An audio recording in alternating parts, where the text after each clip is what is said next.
Hello friends, welcome to Vaishu சமையல். நம்ம வீட்டு சமையலில் நம்ம இன்றைக்கி சூப்பரான ஒரு ஸ்நாக்ஸ் ரெசிபி தான் பார்க்க போகிறோம். வாங்க வீடியோக்குள்ளே போகலாம். வீடியோக்குள்ளே போகிறதுக்கு முன்னாடி ஒரு அன்பான ரெக்வஸ்ட் ஃப்ரெண்ட்ஸ், நம்மளோட சேனலை மறக்காமல் சப்ஸ்கிரைப் பண்ணிவிடுங்க. பக்கத்தில் இருக்க பெல் பட்டனையும் கிளிக் பண்ணிவிடுங்க.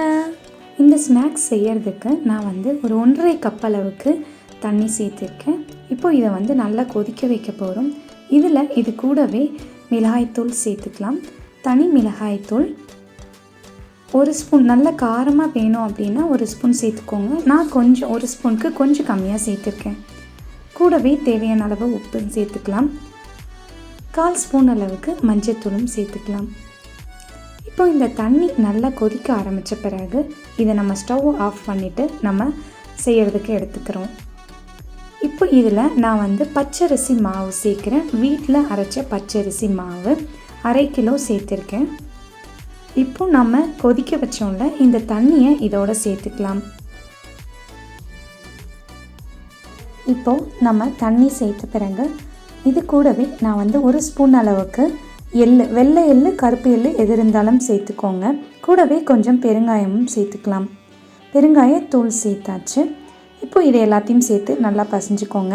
உங்களுக்கு தண்ணி பத்தலை, நம்ம கொதிக்க வச்சு தண்ணி பத்தலை அப்படின்னா எக்ஸ்ட்ராவாக கொஞ்சம் தண்ணி சூடு பண்ணி சேர்த்துக்கோங்க.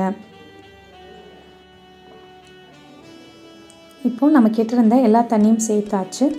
இப்போ இதில் சூடான எண்ணெய் சேர்க்குறேன். பட்டர் இல்லை எண்ணெய் எது வேணாலும் சேர்த்துக்கலாம்.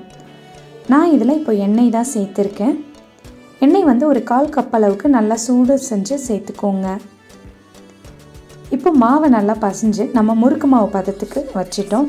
நம்ம அச்சு எதுவுமே யூஸ் பண்ண போகிறதில்ல. நம்ம கிட்ட இருக்க பேக்கெட்டில் தான் ஒன்று ஜிப் கவர் யூஸ் பண்ணலாம். அப்படி இல்லைன்னா இந்த மாதிரி மாவு பேக்கெட்டில் நம்ம கோன் டைப்பில் கார்னரில் ஹோல் பண்ணிவிட்டு அதில் மாவு சேர்த்து நம்ம கோன் எப்படி பிடிவோமோ அந்த மெத்தடில் பண்ணலாம். நான் இப்போ பேக்கெட்டில் பண்ணுறேன் பாருங்கள். இப்போ பேக்கெட்டில் நான் மாவு சேர்த்தாச்சு. இந்த கார்னரில் நமக்கு ஃபஸ்ட்டு சின்னதாக ஹோல் போட்டுக்கோங்க. நமக்கு ரவுண்ட் ஷேப்பில் வர அளவுக்கு ஹோல் பண்ணிக்கோங்க. பாருங்கள் எவ்வளோ அழகாக வருது பாருங்கள். நமக்கு பிழியறதுக்கு ரொம்பவே கம்ஃபர்டபுளாக இருக்கும். ரவுண்டாக அப்படி ரோல் பண்ணிவிட்டு அந்த கார்னரை அதில் ஜாயின் பண்ணி விட்டுருங்க. அப்போ தான் நம்ம எண்ணெயில் ஃப்ரை பண்ணும்போது பிரிஞ்சிடாமல் ஒட்டி இருக்கும். அந்த எட்ஜஸை நல்லா ப்ரெஸ் பண்ணி விட்டுருங்க. சேர்த்து இப்படி ஒட்டி விட்டுருங்க. இன்னொரு மெத்தட் இருக்குது. அது கையிலேயே ஈஸியாக மாவு பிசைகிற மெத்தடை நான் அதுவும் செஞ்சு காட்டுறேன். கையில் மாவை தேய்ச்சிட்டு அதை அப்படியே ரவுண்ட் பண்ணி நம்ம சீல் பண்ணிக்க வேண்டியதுதான். பிரிஞ்சு வந்துடாமல் நம்ம டைட்டாக ஒட்டிட்டோம்னா ஈஸியாக சிம்பிளாக முடிஞ்சிடும். உங்களுக்கு இந்த 2 மெத்தடில் எந்த மெத்தட் ஈஸியாக இருந்தாலும் அதை ஃபாலோ பண்ணிக்கலாம். இப்போ இதே மாதிரி நான் எல்லாத்தையும் செஞ்சு எடுத்திருக்கேன். இப்போ இதை சூடான எண்ணெயில் ஃப்ரை பண்ணி எடுக்க போகிறோம்.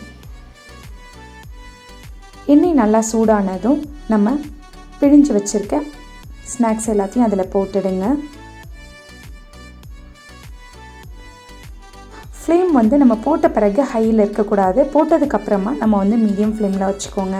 அப்போ தான் உள்ளே இருக்க மாவு எல்லாமே நல்லா வெந்து நல்லா கிறிஸ்பியாகவும் நமக்கு நல்லா செவந்து வந்திருக்கும். இப்போ பாருங்கள், இந்த மாதிரி நல்லா கலர் செவந்து 2 சைடும் நல்லா வெந்த பிறகு நம்ம எடுத்துடலாம். அவ்வளோதாங்க. இந்த ஸ்நாக்ஸ் செய்கிறதுக்கு ஒரு 15 மினிட்ஸ் தான் ஆகும்.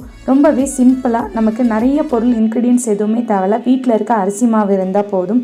சூப்பரான ஒரு ஸ்நாக்ஸ் ஈவினிங்கில் நம்ம வீட்டில் ரெடி பண்ணிடலாம். ஃப்ரெண்ட்ஸ், நீங்களும் உங்கள் வீட்டில் ட்ரை பண்ணி பாருங்கள். இந்த வீடியோ உங்களுக்கு பிடிச்சிருந்தால் லைக் பண்ணுங்கள், ஷேர் பண்ணுங்கள். மறக்காமல் நம்மளோட சேனலை சப்ஸ்கிரைப் பண்ணிவிடுங்க. தேங்க்யூ.